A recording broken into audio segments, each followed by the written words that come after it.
दसऱ्याच्या दिवशी सकाळी सकाळी छान अशी देवाची पूजा करून घेतली, लगेच चहा नाश्ता बनवायला घेतला. तर इकडे नाश्त्यामध्ये मी आज पोहेच बनवले होते. म्हटलं पुरणपोळ्या बनवायच्या, जास्त वेळ नको घालवायला नाश्त्यामध्ये.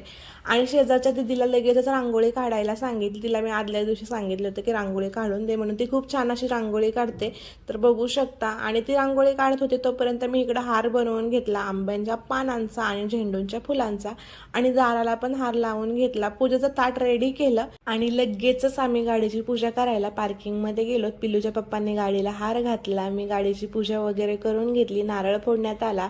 आणि पिल्लूची पण मध्ये मध्ये लुडबुड चालू होती. तर पिल्लूच्या पप्पांनी आणि पिल्लूने सेम सेम असा ड्रेस घातलेला होता आणि पिल्लू या ड्रेसमध्ये खूप छान असा दिसत होता. एक सुद्धा त्याने फोटो गाडीसोबत काढून दिला नाही मला व्यवस्थित, अजिबात उभा राहत नव्हता फोटो काढताना.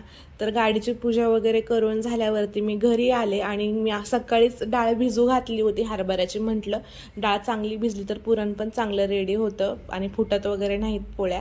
तर लगेच मी घरी गेल्यावरती डाळ शिजू घातली, पुरणपोळ्या बनवून घेतल्या. ज्या दीदीने सकाळी रांगोळी काढली होती घरात, तर त्यांच्या घरी पण एक ताट नेऊन दिलं पुरणपोळीचं, कारण त्यांनी पोळ्या बनवल्या नव्हत्या आज दसऱ्याच्या दिवशी. तर आपल्या पोळ्या छान अशा रेडी झालेल्या होत्या, तर बघू शकता. तर सर्वांना दसऱ्याच्या खूप खूप शुभेच्छा. आणि आजचा व्हिडिओ एवढाच होता. आता भेटूया नेक्स्ट व्हिडिओत. बाय.